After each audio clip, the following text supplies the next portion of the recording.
For the second straight ball game, Danny Herron could be said to have pitched well enough to win on most instances or on most occasions.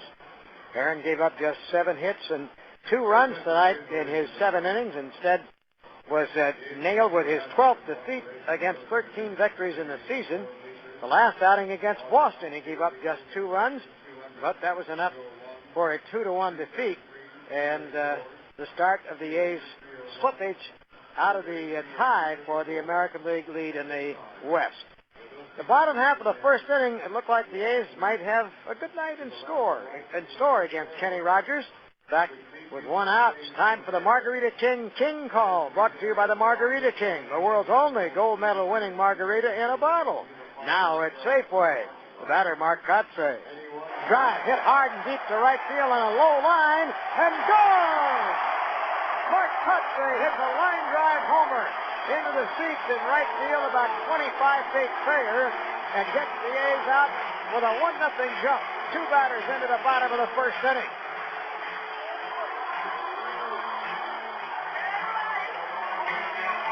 His 15th of the year and 81st run batted in for Kotsay, as Kenny Rogers is not a guy to give up the long ball often. That's only his 15th allowed this year. And that was the Margarita King Call, brought to you by the Margarita King. The world's only gold medal winning margarita is now in a bottle at Safeway. Just say, King me, baby, and sip responsibly. Now to the less frivolous aspects of the night. 1-0 lead A's. They had 2 more base runners in the first 4 innings, but each wiped out in a double play in sinkers thrown by Rogers.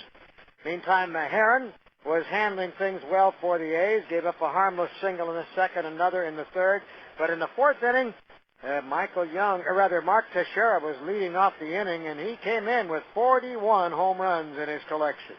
And the 2-1 is swung on and ripped to right, way back, and no doubt, and we've got a tie ball game, and that's number 42 for Mark Teixeira. He just killed it well back in the bleachers. A's 1, Texas 1. And against the A's, that was his 7th homer and 22nd run batted in this year. Herron did not permit another runner until the 6th inning of the ball game. In the meantime, the A's had mounted a threat in the 5th, but were in for their first of several doses of disappointment. Jay Payton's second hit of the night was a leadoff double. When Crosby singled to center, he singled sharply, and Matthews in center charged and fired to the plate, and Payton could only go as far as third. And as it turned out, that was as far as he would progress. Bobby Kelty back in the lineup tonight for the first time in 2 weeks. Flied out, but too shallow in center field to get the run home. Hatterberg then battled a 3-2, saw a lot of breaking balls, and then was surprised with a fastball that he swung and missed for strike 3.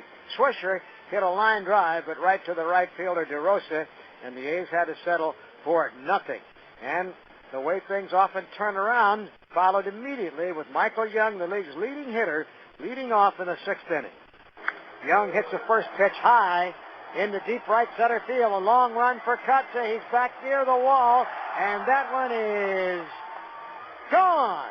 A home run for Michael Young to put the Rangers in front 2-1.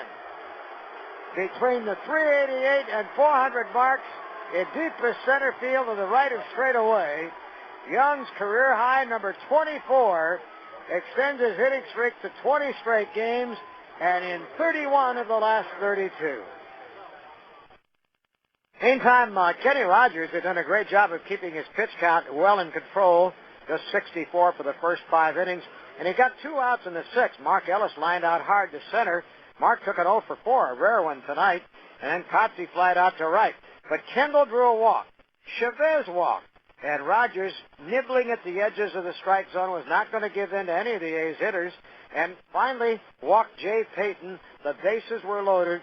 Bobby Crosby was up, and here was another opportunity. The A's fans were just waiting to let out a big cheer for it, but with a 1-1 count, off speed, got Crosby. The look back at second, the 1-1 delivery. Crosby swings and hits a high fly to shallow center. Routine for Matthews. He hit a changeup, got way out in front, and leaves the bases loaded. The A's have stranded 5 in the last 2 innings, and through 6, Rangers 2 and the Athletics 1. When the A's came up in the 7th, Bobby Kelty gave signs of something to cheer for with a single to left field. He was sacrificed up to second by Hatterberg.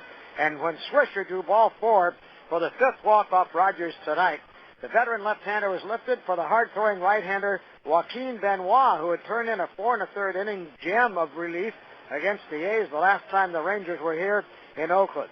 He proceeded to foul out Mark Ellis for out number 2, and then Kotze, who came into the game hitting .333 over the last 15 games and already had the home run, was the big hope for the A's.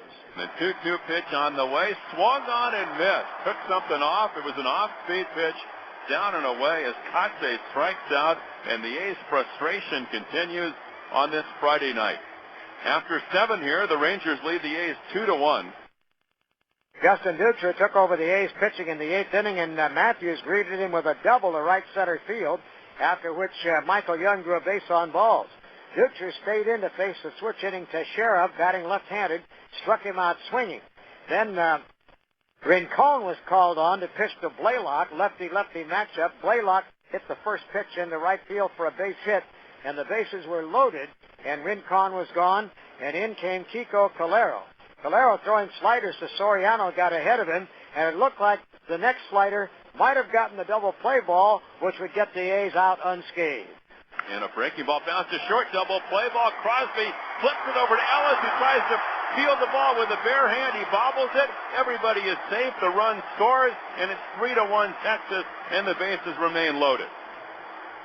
A well-hit ball to short. Crosby lost his balance momentarily, Bill, and then tried to make a quick flip over to Mark Ellis, and then Mark trying to barehand the ball and reaching up with his right hand and catch it and couldn't do it. And now it's 3-1, and everybody is safe. And Kevin Mensch, who has 25 home runs, was up next, and things looked very dire, but Calero came back to strike out Mensch. Now it was Adrian Gonzalez, the rookie DH, who has some power and a left-handed batter to boot. And here comes the 1-2 pitch, and it swung on and missed. Backdoor breaking ball struck him out. It certainly could have been worse. The Rangers settle for 1, and we go to the bottom of the 8th, 3-1 Texas.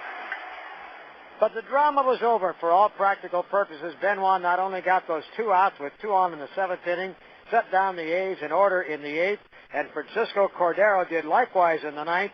He got a quick strike out of Crosby, a bounce out off the bat of pinch hitter Dan Johnson, and only Hatterberg was between the Rangers and a big win against the A's. Check swing. It's over. Strike 3. And just like that, Cordero sets the A's down, and the night comes to an unhappy end for the Athletics in the first game of this weekend series with the Rangers, as opportunities uncashed in the middle innings doomed them tonight, as the Rangers, with 2 homers providing the first 2 runs, get enough. And Kenny Rogers once again beats the Athletics, and he does it at the Coliseum. Final score is the Rangers 3 and the A's 1. And Ken will be back with a scoreboard report for you right after this.